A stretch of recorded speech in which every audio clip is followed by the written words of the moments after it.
ಶ್ರೀ ಗುರುಭ್ಯೋ ನಮಃ. ಸ್ನೇಹಿತರೆ ನಮಸ್ಕಾರ. ವೃಶ್ಚಿಕ ರಾಶಿಯ ಫೆಬ್ರವರಿ ತಿಂಗಳ ಮಾಸ ಭವಿಷ್ಯ ಹೇಗಿದೆ ಅನ್ನೋದನ್ನು ಈ ವಿಡಿಯೋದಲ್ಲಿ ನೋಡೋಣ. ವೃಶ್ಚಿಕ ರಾಶಿಯವರಿಗೆ ಫೆಬ್ರವರಿ ತಿಂಗಳು ಅಂತ ಅನುಕೂಲವಾದಂತಹ ತಿಂಗಳು ಅಂತ ಹೇಳೋಕ್ಕಾಗಲ್ಲ. ಸ್ವಲ್ಪ ಹಾರ್ಮೋನಲ್ ಇಂಬ್ಯಾಲೆನ್ಸಿಂದ ಆರೋಗ್ಯದಲ್ಲಿ ವ್ಯತ್ಯಾಸ ಕಂಡುಬರ್ತದೆ. ಸೊ ಹಣಕಾಸು ವಿಚಾರದಲ್ಲಿ ಸ್ವಲ್ಪ ಎಡವುತ್ತೀರಾ ಅಂತಲೇ ಹೇಳ್ಬೋದು. ಯಾರಾದರೂ ಮದುವೆಗೆ ಅಥವಾ ಎಂಗೇಜ್ಮೆಂಟ್ ಯಾವುದಾದ್ರೂ ಶುಭ ಕಾರ್ಯಗಳಿಗೆ ನೋಡ್ತಾ ಇದ್ದೀರಂದರೆ ಇದು ಅಂಥ ಸರಿಯಾದ ಸಮಯ ಅಲ್ಲ. ಸೊ ಜೂನ್ವರೆಗೂ ಸಹ ವೃಶ್ಚಿಕ ರಾಶಿಯವರು ಮದುವೆ ವಿಚಾರಗಳಿಗೆ ಅಥವಾ ಎಂಗೇಜ್ಮೆಂಟ್ ವಿಚಾರಗಳಿಗೆ ಹೋಗಬೇಡಿ. ಇದಿಷ್ಟು ವೃಶ್ಚಿಕ ರಾಶಿಯವರಿಗೆ ಎಚ್ಚರಿಕೆ ಅಂತಲೇ ಹೇಳ್ಬೋದು. ವೃಶ್ಚಿಕ ರಾಶಿಯವರು ಈ ಮಂತಲ್ಲಿ ಏನು ಪರಿಹಾರ ಮಾಡ್ಕೋಬೇಕು ಅಂದರೆ, ಲಕ್ಷ್ಮೀ ವೆಂಕಟೇಶ್ವರನ ದರ್ಶನ ಮಾಡಿ ಅಲ್ಲಿ ತುಳಸಿ ಕೊಡಿ, ದೇವರಿಗೆ ತುಳಸಿಯನ್ನು ಅರ್ಪಣೆ ಮಾಡಿ. ಹಾಗೆ ಯಾರಾದರೂ ಬಡವರಿಗೆ ಸ್ವಲ್ಪ ದಾಳಿಂಬೆನ ದಾನ ಮಾಡ್ತಾ ಬನ್ನಿ.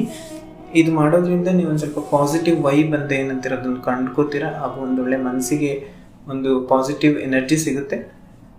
ಸೊ ಇದಿಷ್ಟು ವೃಶ್ಚಿಕ ರಾಶಿಯವರ ಫೆಬ್ರವರಿ ತಿಂಗಳ ಮಾಸ ಭವಿಷ್ಯ. ಸರ್ವೇ ಜನಾಃ ಸುಖಿನೋ ಭವಂತು. ವಿಡಿಯೋ ಇಷ್ಟ ಆಗಿದ್ರೆ ಲೈಕ್ ಮಾಡಿ, ಶೇರ್ ಮಾಡಿ, ಚಾನಲ್ಗೆ ಸಬ್ಸ್ಕ್ರೈಬ್ ಮಾಡಿ. ನಮಸ್ಕಾರ.